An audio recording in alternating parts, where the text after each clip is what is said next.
doesn't matter if you're a wrestling fan, a hipster, a jock. It doesn't matter how you identify yourself. Everybody has a good time at Hoodslam. This is where they can completely let loose. They can yell, fuck you. They can boo the hell out of the wrestlers they hate, and they can lose their minds for the wrestlers that they love. The energy in that building, you can feel it, it's thick. You know, when I'm going upside down, backflipping onto concrete, that's real. You can't buy that, you can't write it, you know, into a script.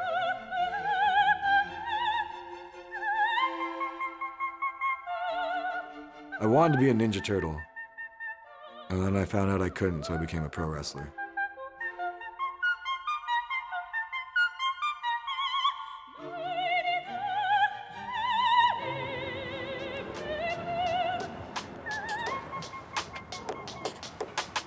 So we're out here in West Oakland at the Victory Warehouse. This is where Hoodslam all began. This is the home of the Stoner Brothers, and they're inside doing a training session, so let's go inside and check them out. Come on! Here you go. Hip toss, go! What kind of training do the students go through?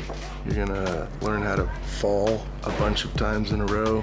You're gonna have marks on your body you don't usually get, bruises in places you're not used to. Eventually get used to it if you stick with it. You learn to take pain. Yeah. We take this shit serious, man. This is our job.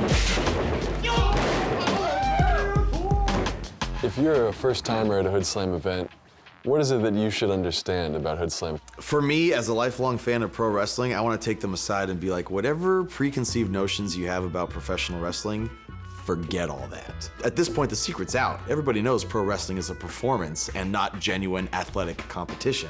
Hoodslam takes pro wrestling and puts it in exactly the opposite direction and says, we're gonna make this as ridiculous as we possibly can, and you are not gonna be able to help but come with us on this ride. We're kind of the island of misfit toys from a lot of the other companies where people felt abused. Maybe they wrestle other companies and they don't feel respected. A lot of the guys that are on our roster are undersized. Nobody else believed in them, so I was able to get them, and through that, they were able to prove that they can wrestle. High risk, Wilson.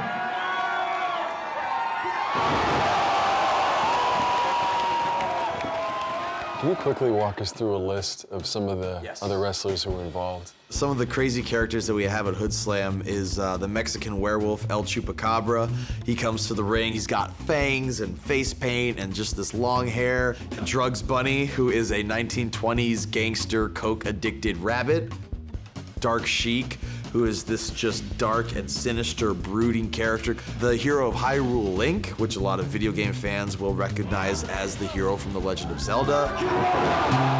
We've got Johnny Drinko Butabi and Anthony Butabi, the Knights of the Roxbury. Marty McFuck, not to be confused with Marty McFly. And then you've got Virgil Flynn III, who's kind of the anomaly of a lot of Hoodslammers because he doesn't really have an over-the-top character. We've got the Stoner Brothers. It's easy to throw this term around, but they're seriously one of the baddest tag teams in the world. They've got their water boy, Bobby Burger Hands, their cheerleader, Missy High as Shit, their coach, Joey Nuggs, and together they form a faction called Stoner University from Bluntsville, Smokelahoma. Some serious wrestling going on here. Yeah. Right? Looks like it's in a high school gym, but the wrestling's good. Yeah, it is in a high school gym. Yeah. What's the strangest place that you've wrestled? I don't know, a couple places, man. Like in the middle of a Mexican restaurant. In the middle of the restaurant? Yeah. So people are eating around you and you're the main event? There's like the ring right here, and then there's tables all around it. So what does a $50 fan club membership get you? I'll show you mine. Yeah, I want to see this.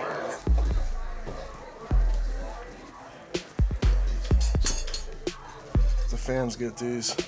Oh, nice. This is legit. Yeah. Chupacabra makes these, or his mom makes these. His mom makes them. For, fan club. Man, I gotta say, the moms are pretty involved. Do you think it's a little easier being a twin? Does that factor into it? That helps. Yeah. Plus the fact that, I don't know, our mom's kind of off doing her own thing. She don't really give a fuck. Right. Like, she's never even seen us wrestle in 12 years. Not once? No. Do you want her to come? I do, but she doesn't, so. Okay. My dad's kind of, he actually helped, like right here, this picture. This is my dad, actually. Right here. He actually funded it for a while, and he was a character. So he embraced it from the beginning. Yeah, and then he got out of it. He's a born-again Christian too, so it's not really his thing. He doesn't find it all that wholesome. There's a lot of stories in here. There is a lot of stories. Yeah. Tell us a little bit about the genesis of G.I. Bro. Your character in the ring. On stage in the ring, you're completely different. Such it's an hard to believe asshole. I'm talking to the same guy. The best wrestling characters take shreds of the person's personality and just amplify them to an obnoxious level. In this case, 2,000%. Oh, just a gratuitous amount, an endless amount. It's a very easy caricature of a character to hate. Because I walk out on stage, I spray some Axe body spray on myself, Nickelback is my entrance music, I rip my shirt off, I'm jacked, everybody already knows, fuck this guy. And that's exactly what I'm going for. I just take all of these elements and I'm just like, nobody likes a fucking bro. I'd hate me. Hoodslam attracts everybody. It's a 21 and over show, so there are people that are barely 21, and there are people that are 60, 70. It's not your typical, like, rowdy, asshole, arrogant, throwing elbows and fights breaking out.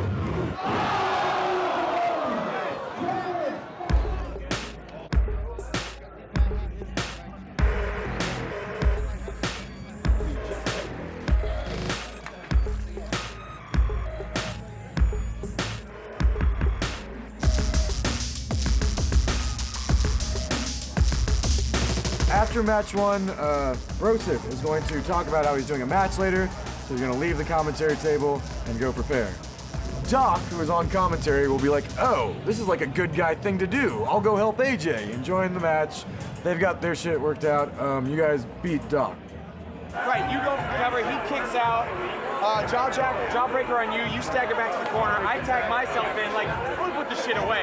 I go up to the top, boot to the face, O'Connor roll, I kick out Drinko into you. I love my grandma. She come here and support me. It means so much to me.